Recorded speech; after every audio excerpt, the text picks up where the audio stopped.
Merci, Monsieur Allozzi. Je donne maintenant la parole à Monsieur Jean-Pierre Leroc, rapporteur pour avis de la Commission des affaires économiques sur le rapport agriculture et alimentation. Donc pour 5 minutes. Merci Madame la Présidente, Monsieur le Ministre, mes chers collègues. Le plafond de crédit alloué à la mission budgétaire agriculture, alimentation, forêt et affaires rurales pour 2017 s'élève à 3,39 milliards d'euros en autorisation d'engagement et 3,36 milliards d'euros en crédit de paiement. À périmètre constant, entre 2012 et 2017, les crédits du ministère de l'Agriculture, de l'Agroalimentaire et de la Forêt sont en hausse de 1,7% en autorisation d'engagement et de 0,6% en crédit de paiement. Ce budget va augmenter de 700 millions pour l'année 2017. Il intègre notamment le financement des 7 points du taux de la cotisation personnelle maladie des exploitants agricoles, soit 480 millions d'euros pour continuer à assurer le budget de la mutualité sociale agricole. Le nouveau programme 149 recouvre des actions très larges sous un nouvel intitulé « Économie et développement durable des entreprises agricoles, agroalimentaires et forestières ». Il vise à intervenir, y compris avec les fonds communautaires, pour favoriser la compétitivité des exploitations et des entreprises.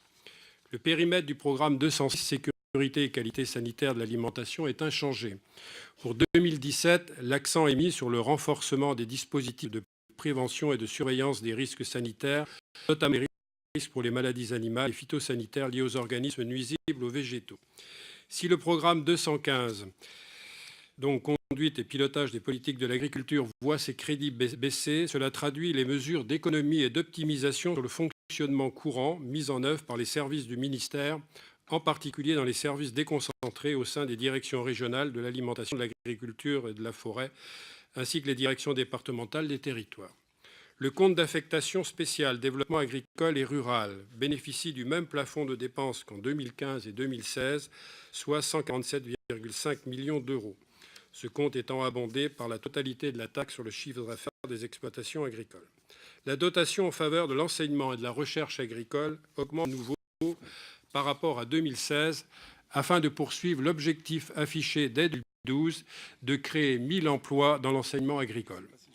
J'ai la conviction que la compétitivité, aussi bien à court qu'à plus long terme, est un atout qui ne s'atteint que si les parties prenantes avancent toutes ensemble dans la même direction. À ce titre, il faut signaler qu'en 2017, il y aura 4,7 milliards d'allègements de charges pour le secteur agricole et agroalimentaire, représentant une hausse de 2,8 milliards d'allègements supplémentaires par rapport à 2012. Néanmoins, Monsieur le Ministre, je souhaiterais vous demander s'il existe pour vous, selon vous, des marges de progression permettant d'accentuer encore davantage cette baisse de charges pour les acteurs du monde agricole. Et si oui, lesquelles ? Il me semble en effet indispensable que les agriculteurs puissent disposer des meilleures solutions durables pour leur permettre d'affronter les crises auxquelles ils peuvent faire face.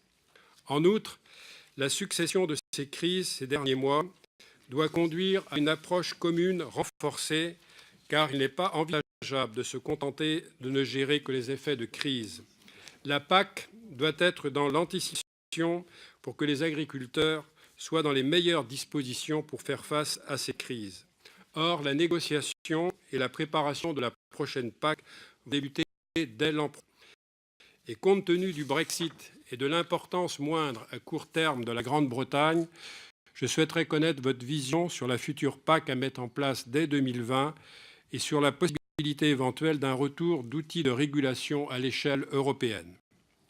Enfin, les crédits nationaux consacrés au développement des mesures agro-environnementales et climatiques et au soutien à l'agriculture biologique augmentent de 15 millions d'euros pour atteindre la somme totale de 85 millions d'euros.